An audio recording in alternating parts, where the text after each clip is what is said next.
Hello, and welcome back to the Worcester Senior Center Stay Connected Programming Station Channel 192. My name is Linda Winsek Moore, and I'm Manager of Senior Services and Education at the Worcester Senior Center.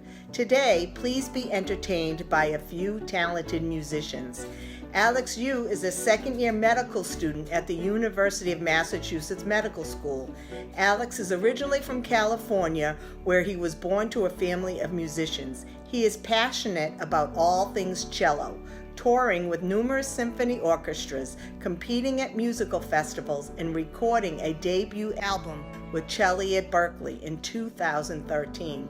Alex is currently a cellist with the Seven Hills Symphony Orchestra in Worcester and is always looking for ways to perform for the local community.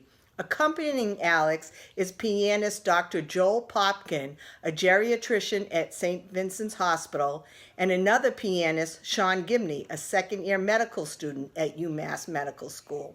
And welcome back, Sally Jablonski of Herbert Borg Florist. Sally will demonstrate beginner flower arranging. Learn to make a harvest arrangement for your Thanksgiving table using natural materials from your garden and fresh fall flowers and fruits for a festive table. And remember, stay active, stay safe, and stay connected by watching the Senior Center programming on Channel 192.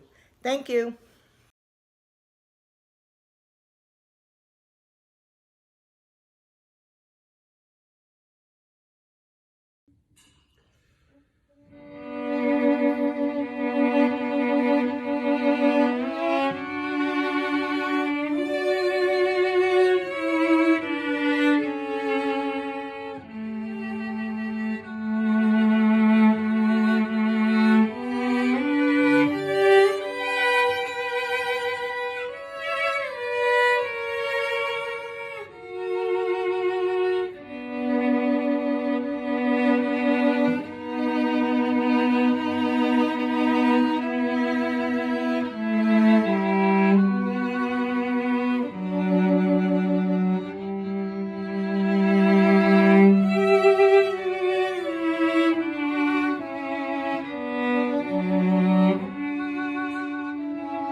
Thank you for coming back. Sally Jablonski, Herbertberg Florist. We're going to be making a Thanksgiving arrangement today with the smaller gatherings this year for Thanksgiving. I think it'd be nice to have flowers on the table, something to cheer us up as our gatherings are a little bit different this year. So what I chose for a container is a cornucopia.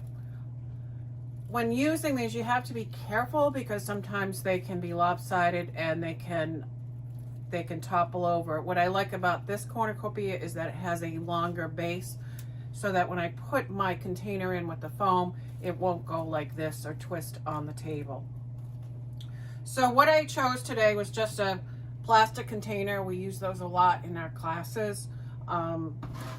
This is a full brick of Oasis foam, and remember to soak it before you put it into your container, and soak it for a good half hour to make sure you can actually pick it up and you can feel that it's heavy. You're going to know that there's enough water in there.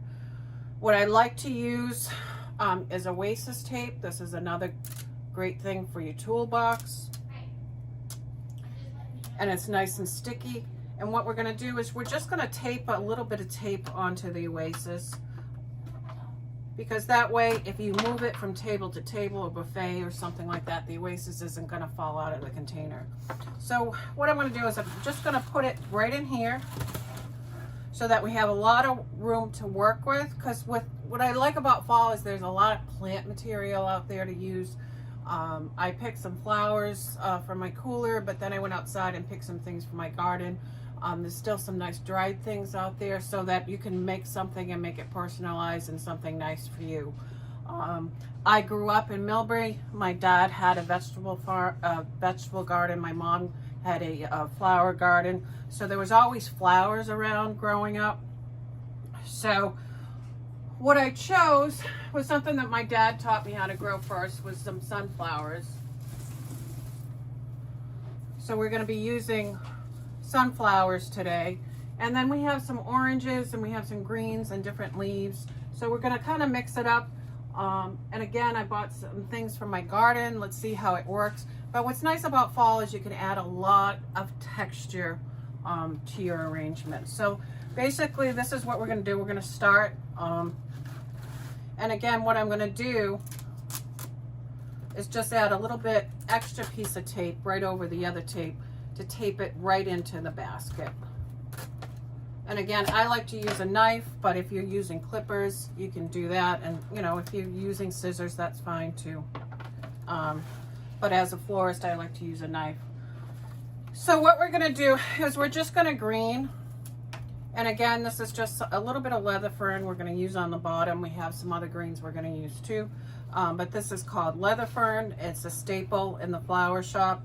And what I'm going to do is, because this is a plastic dish, we're going to green the container so that we don't see the plastic dish.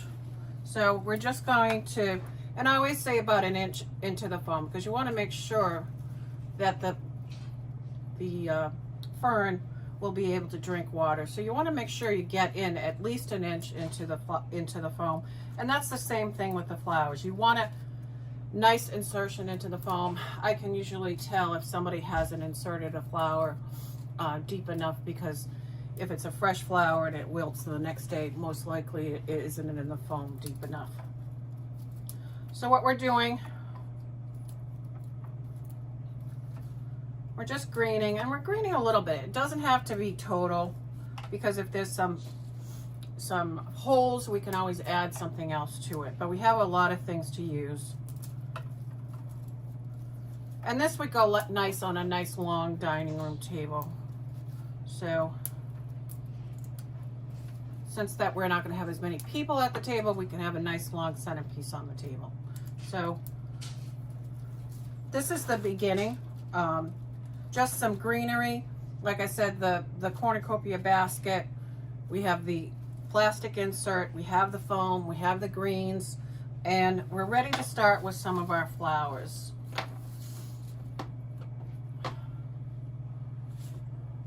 Again, I like the sunflowers. They're my favorite. This one is called Vincent van Gogh Petite. We usually get these in every week. Again, what I like to do is to cut on an angle. And what we're going to do is we're going to take the shape of the cornucopia and we're going to go this way with it. And again, like I said, because our gatherings are smaller, we're going to make a longer centerpiece for the table. So what I'm doing is I'm starting my lines with the sunflowers, and I'm watching the size of them too. I don't want them overly big. But we're going to put one to the front here. And then we're going to also put one to the other side so that we can start to see our arrangement is going this way. It's kind of the horn of plenty, that type of thing. So what we're going to do is we're going to do that. And then to stretch this out, because I said we're going to have this a little bit longer. This is something new. This is called Italian Ruscus, but what's new about it, it's a variegated form. Just saw it this past fall. I kind of like it because it just gives you a little bit different color. There's just a touch of yellow on it. I also like to use it because it doesn't shed. You know, some of the other ferns may shed on your table. This is a nice green that doesn't shed. So what I'm going to do is we're going to just start adding some texture to the arrangement. You know, something interesting as you're sitting there having dinner, that you can look around and see all the different plant material that is in the arrangement. So we do that. This foliage is called Grevillea. In the fall we get this in. This has been dyed. This isn't its natural color. It comes in red, it comes in orange, it comes in yellow. And again, it adds a little bit more color to your arrangement and a little bit interesting and texture.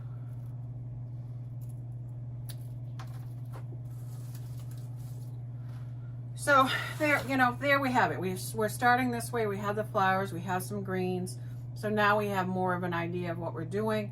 I have a bucket here with some carnations. This time of year, there's nice orange in the carnations. There's nice yellow. Those mums have a nice color. They're brown. This is a natural brown. These are hypericum berries. We use these an awful lot in the fall. And some mini carnations. So we're staying within that color tone of the fall. The oranges, the browns, the yellows. And like, again, we're adding texture to the arrangement so it makes it interesting. I will caution you on, as far as flowers goes, that, and I had received an email from a veterinarian to caution me with lilies, that lilies are very toxic to cats. So I do caution you, if you have a cat, to just be careful where the arrangement is, if the arrangement has lilies in it, because it's very, very toxic. So I just bring that out. A veterinarian wanted me to share that with you. So what I want to do is I want to break up the yellow. I'm using these spider bronze palms mums. So I'm going to bring it out a little bit more on the sides. But again, we're staying within this shape. So I always, when I'm doing my classes, I'm like, now keep the shape in mind. So we're not going to go much higher than the sunflowers. We may get a little sprig or something, but we're going to stay within this height. We have 3. These are, like I said, nice orange carnations. It's a nice flower for fall. What I like about them, they last a long time. There's nice color. We're going to add our orange.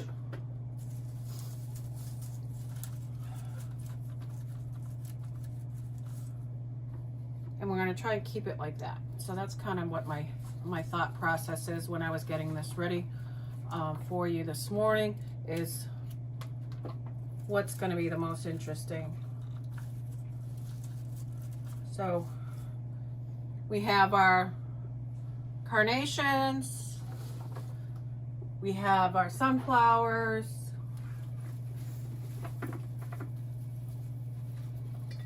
Now these are called daisy. These are daisy mums. These are the smaller ones. So we're going to start adding a few of those in the middle. And again, I'm going to make them maybe a little bit higher just to give it a little bit of depth. Just, oops. And if it falls down, you can just pick it up and put it back in again. But again, you want to make sure the stems are going into the foam a good inch. And like I said, you'll know you've done it wrong if the next day you're using fresh flowers and some of them have wilted. So we're doing that. We have some orange Gerber daisies, and I think some of those might look good in the middle. These come in many different colors too. And again, this one you want to make sure that really goes into the foam, maybe about 1.5 inches, because it really likes to drink water. I'm going to put that in.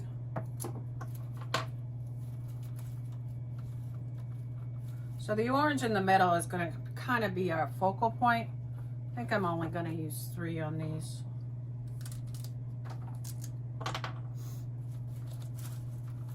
And you'll notice too on Gerber daisies that when you're looking at them, the centers, some are dark and some are lighter. So just watch when you're using the Gerber daisies. So this is, we still have a ways to go with some stuff that we're putting in, because like I said, with fall, you can add an awful lot of different plant materials to it. We won't be using baby's breath. It's white. We won't be using baby's breath because this is a fall arrangement. We are going to use some hypericum berries. That gives it a little bit different shape. We are going to use 3 of those. And we're just going to, like I said, probably make this a little bit bigger than usual. I know I'm going to my mom's house for Thanksgiving, and it's just going to be my son, my mother, and myself. So that's what we're planning as far as Thanksgiving. Now, what I said is I picked some flowers in my garden. And just some different things to add to the arrangement to make it a little bit more personal. This was some Genestra. This blooms yellow in the spring. I'm not sure if we use it now, whether it will bloom as forcing it. But what I liked about it is I liked the lines. I knew it was from my garden. And I really want to make this extra long. So I knew I needed some line type materials. So that's what I chose for that. And you know, and then what's nice about it, it's something from your garden. I've been gardening all my life. I enjoy it. I have house plants now in for the winter. I enjoy indoor plants. We'll do some plants afterwards, some different projects that you can do at home while we're all staying inside. This is from my butterfly bush. I just went outside to see what was interesting, and they still had some nice long tendrils on it, and I said, you know what, I'm going to take that and just have it come out, so it gives you a little bit more interest in it. So we're adding a little bit of my butterfly bush. That is great in the summer for butterflies. I sit out my window and watch them. And maybe a little bit more, but as you can see, these lines come out from the flowers and it gives you a little bit more interest, so it's not so flat. So I think that's enough. And then I still had some sage going in my garden. You can certainly use this for cooking. I'm going to use it, and I like the fragrance. It's not an herb I like to eat, but I do like the fragrance of it. And you can see this little bit of gray starts to give it even more texture, and then when it's sitting on the table, a nice clean fragrance. You know, sometimes these herbs are like natural room fragrance, so sometimes just a little bit of them are okay.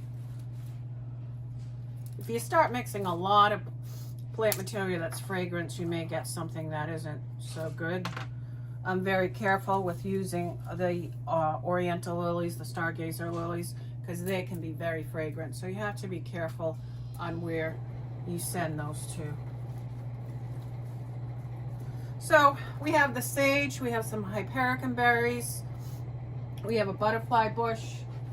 I picked the Dusty Miller. It's still going in my garden. It won't freeze until it's really cold. And some years it will overwinter. I know it overwintered in my garden this year. So we're gonna just add a little bit different color. Kind of like, I'm calling this kind of my harvest arrangement. And we're adding a little bit more texture, a little bit more color. Again, this is something for my garden. I'm making sure it's getting into the foam. So we're almost done. These are some things that we have. And again, like I said, I wanted it extended. I wanted it a little bit bigger this year.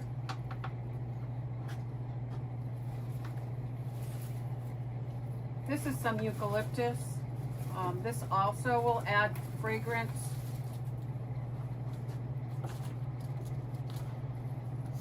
To your arrangement. But also it can leave some oil on your skin, so if you are allergic, we're all washing our hands, but I do suggest you wash your hands after you use eucalyptus, because if you touch your eyes you could get an allergic reaction to it, like what happened to me a couple weeks ago. So just be careful with it. Again, it has a nice fragrance. Some people want to use it in the shower for a little bit of fragrance as they take a shower. That's a little overpowering for me. But right here, as far as fragrance, we have the eucalyptus and we have the sage. And I think as far as the plant material we chose, that's going to be enough. So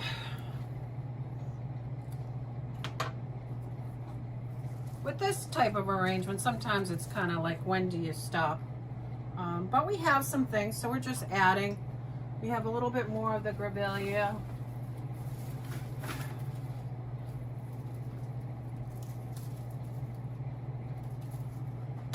So we're going to add a little bit more to it.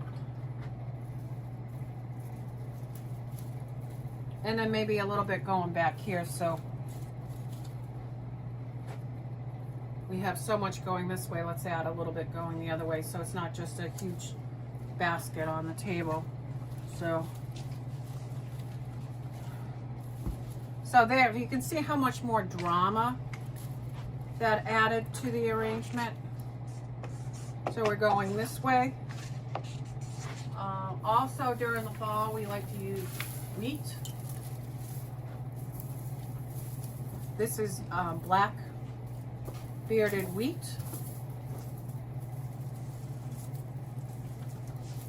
We're going to add a little bit more of that. And you can see by adding just a little bit of these other types of plant material, what more drama it adds to the arrangement, and it's a little bit more interesting. And where there's been, like I said, few of us on the table, you can take a look at it.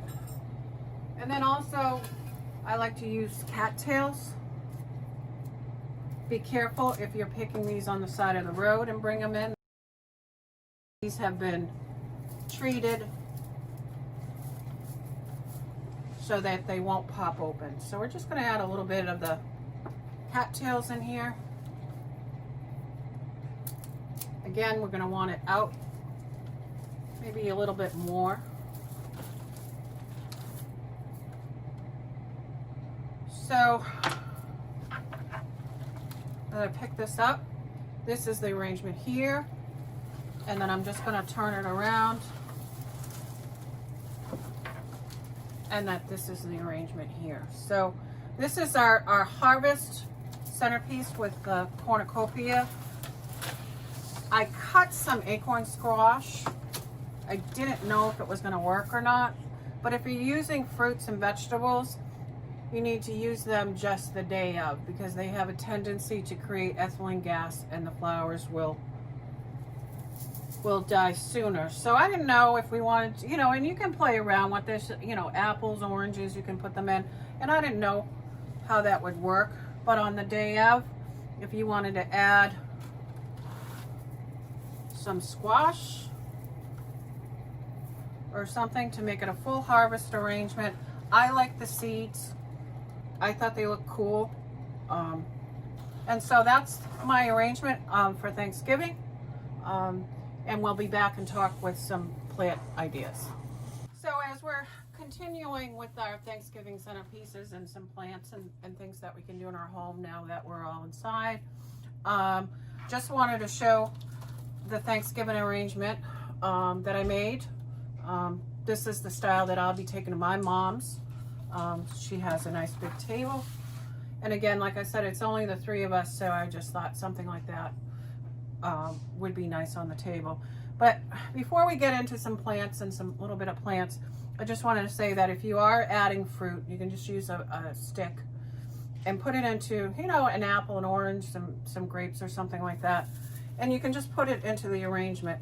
But I do say that that's a last minute thing. That's not something that you can do a couple of days ahead, because as I said,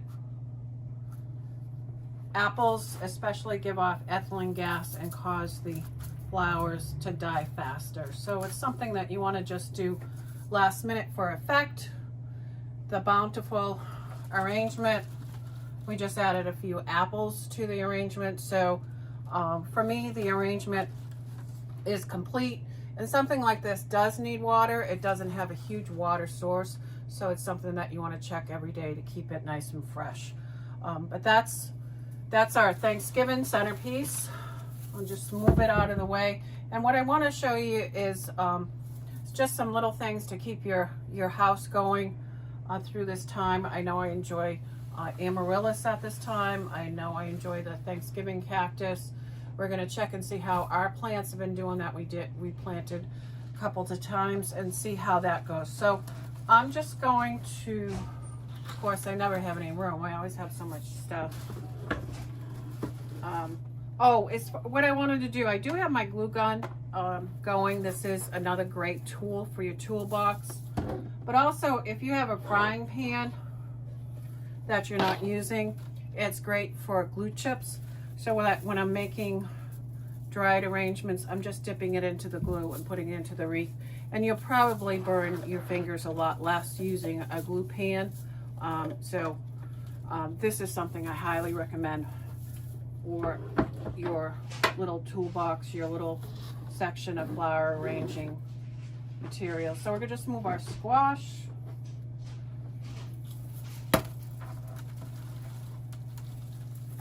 Oops. We're just going to move our arrangement right here. So we just place this, I just placed the squash, so you just put that back in again. So the next thing that I wanted to talk about, because I enjoy indoor plants and indoor gardening. I know growing up we always had plants in the house, and like I said, my dad was a gardener. My mom had her own flower gardens, and across the street there was a great greenhouse and farms, and that's how we grew up. We'd bale hay in the summer. There was cows down the street. It just was a great place to grow up. A lot different now on McCracken Road. It's the road to the mall and not so much farmland as when I was growing up, but it was at that time. So that's where I learned my love of flowers. We just always had flowers. So not so much cut flowers, but we always had plants and different types of things. And different things that we would just be outside checking out and seeing how they were growing. But with it being winter, we're going into winter time now, I always like to have a little bit of color within my house plants. And so right now what you're seeing in the markets is the amaryllis bulbs. So of course I always have to pick up a couple when I see them. So I read the direction that asks you to soak the bulb about an hour before you're going to plant it. So this is the bottom, this is the roots, and this is the top, this is the shoots. So I have two. We're going to take them out of the water and let them just drain. And I was going to use this pot to plant in, but when you're planting, you got to make sure you have drainage. So this pot would not be suitable for my amaryllis because there isn't any drainage in it. You could probably put a plant inside it as a decorative, but I can't use this one to plant. So both of these have holes at the bottom. You'll have to put saucers underneath so that you can water them. They give you some soil in these little packets,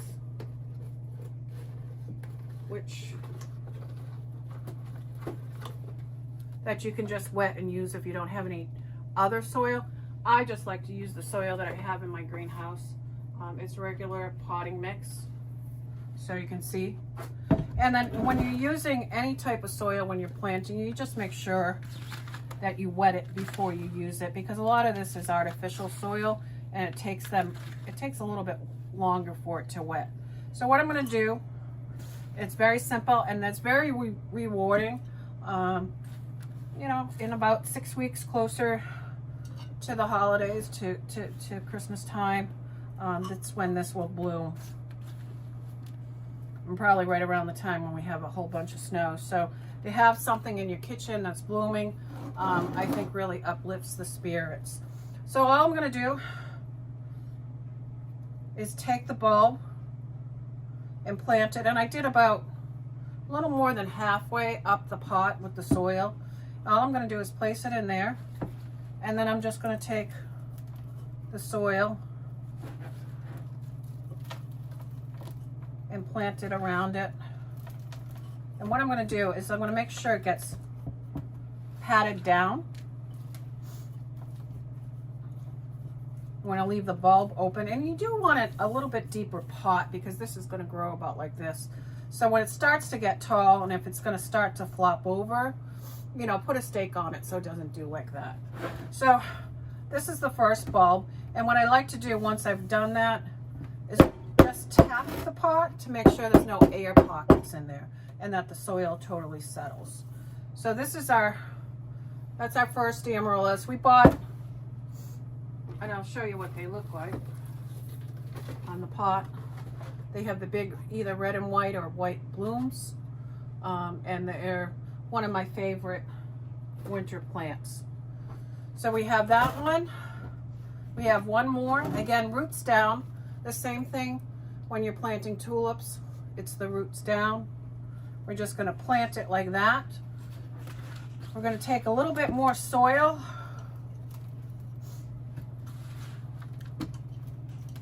Put it around. Poke it in. And then just tap it. So there's no air pockets. And then all you have to do is water it.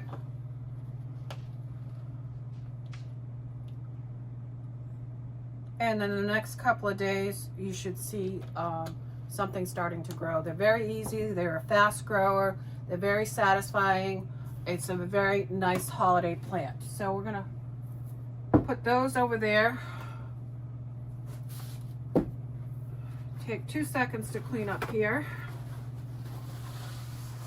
Soil back in. That's all stuff that can be reused. Of course, my hands are going to be dirty now, but that's all right. So another plant now I want to just check on, just show you our spider plants are growing, the ones that we did at the first video. They keep going. And I will caution you with plants in the wintertime not to overwater, especially because the days are getting shorter and it's darker. The plants really aren't growing that much, so you want to slow it down. So don't give them so much water as you would in the summertime. And then here's our Swedish ivy from the first time, and it's growing, it's rooted, but it's still a little bit more yellow. So that's not because it hasn't been watered. There's plenty of water in there. This needs fertilizer. As you take a look at it, it's a little bit yellow. It's not nice and green. It needs a little bit of fertilizer.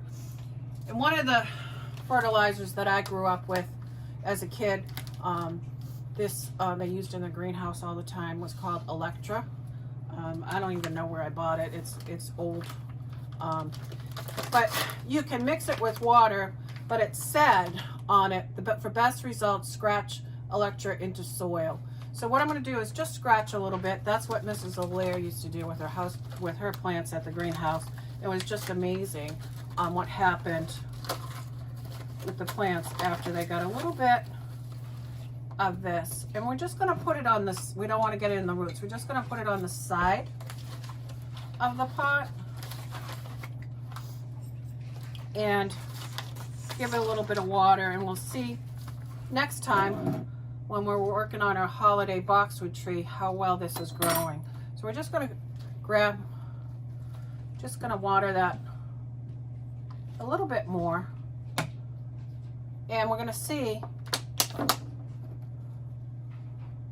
how much that's going to green up next time. So that's our Swedish ivy, that's our spider plant, and then also what's out now, this one is the Thanksgiving cactus, and you can tell this one is a Thanksgiving cactus when you look at the serrated leaves on it. It's a little bit deeper than a Christmas cactus. So there's a Thanksgiving cactus, a Christmas cactus, and an Easter cactus, and the Easter cactus is really round and it has a different flower. But this one is a Thanksgiving cactus, and what happens with these, in order to get these to rebloom again, they want short days and cool nights. So what I do, as soon as May comes along and it's okay to put plants outside, I put my cactuses either under a tree or under a little covered area, so that during the summer it gets some water, it doesn't get a ton of sun, and then as the days naturally get shorter and the nights naturally get colder, the days get colder, that's what sets the buds. If you keep this in your home that's the same temperature year round, that's 70 degrees, you're not going to get these to reset to bloom. So that's what I caution. These are the day length sensitive plant, so you'll be getting, these will be used a lot for holiday gifts. So whether it's a Thanksgiving, it's a Christmas cactus, you may get them to rebloom again in the spring for another time, depending on the day lengths on that. But I love them. They're one of my favorite type of plants and one of my favorite plants for the holidays. So those are some tips to get those to rebloom. And then lastly, with our fall arrangements, I just have some different things here. You know, and you can use, you don't have to use just what I showed you. There's different things that you can use. This is cotton. We're starting to see this being used a lot in fall arrangements. It's nice and soft. This is the way it is before it gets woven into cloth. So that's kind of an interesting piece to use. Again, these are how we buy our cattails. These are always great for fall arrangements, so I recommend these. And then with the wheat, there's two kinds of wheat. There's the plain wheat that you can get to use in arrangement, or the other one that I just used is black bearded wheat. So those are some great things to use. I didn't use any of this in the arrangements because there was a lot of orange in it, but these are glycerized oak leaves. These have been dyed. These are real oak leaves. These have been dyed, and then also they've absorbed with glycerin so that they stay nice and pliable. They're not like the oak leaves outside that are all dried up, so that you can use these. And if you want, you can add a little, if you want a little bit more color, you can add a little bit more of the leaves in the arrangement. Some people like them, some people don't. when it first comes out of the bag, it has a strong odor, so you may not like it. I know when I'm giving my classes, some people will use it and some people won't. So you don't have to use it, but I'm just gonna probably add a little bit. So at the end, again, I'll show the arrangement again and just see all these different things that are in the arrangement to make it a little bit more interesting than just carnations and palms. And what else do we have here? And, you know, and this is just a grass. You can use the different grasses that you have in your landscape, in your arrangements too. And with, you know, with staying home, you know, try some of these things. Experiment with things. It doesn't, you know, you keep trying. It doesn't have to be perfect. And it's for your table, so I would encourage you to try some flower arranging, try some different types of things. Of course, I always run out of room. So, just to recap, this is our Thanksgiving arrangement. Just lately, like I said, I just added a little bit more orange to it, give it a little bit more color. You know, you do have to be careful because sometimes the dye will come off and will come off to your table. So you may want to put a liner underneath it on any of the arrangements that you get so that it doesn't stain the table. So you may want to do that. Just a plate or a charger. The wooden rounds are popular. We're using these a lot for centerpieces. I mean, you may even want to, we can see how that's going to work. So it just gives it a little bit of lift. You have the wood underneath that's natural. It's extremely popular right now. And if you have somebody that can cut these pieces of wood, you know, go ahead and do it, because if you're going to buy them, they're very expensive. So that's that. Recap. We have our amaryllis getting ready for the next 6 weeks. They're in nice clay pots. We watered them. You can see right here, there's a little shoot that started in the box. Again, to recap, soak them before you plant them because they've been in the box for a long time and they're very, very dry. So soak them to get them going so that they'll do nice. Our Thanksgiving cactus. Again, it's getting ready to bloom, and put it outdoors in the summer under a tree and let it stay there all summer long. And when you bring it in September, it should be budded and you should be able to enjoy that. So those are some of our things that we have, some things that you can do inside while we're all staying home, we're all staying safe. You know, we're encouraged to wear a mask, wash our hands. So that's some of the things that we can do to keep us busy. And actually, I always like to have flowers around, so they bring up our spirits, keep things going. But again, with the plants, I caution you, don't overwater. I think that is the biggest problem with plants, is that people think they need water every single day. I have a very cool kitchen, and right now it's probably in the 50s, about 55, and I keep my plants very dry, and they do very well. So I encourage you to have a safe and happy Thanksgiving. I hope you enjoyed it. Next class, we're going to be doing the holiday boxwood tree. So that's our next class. Thank you very much. And thank you to my videographer, Sandy Mikulak, that's been helping me with this. Thank you. We'll see you next month.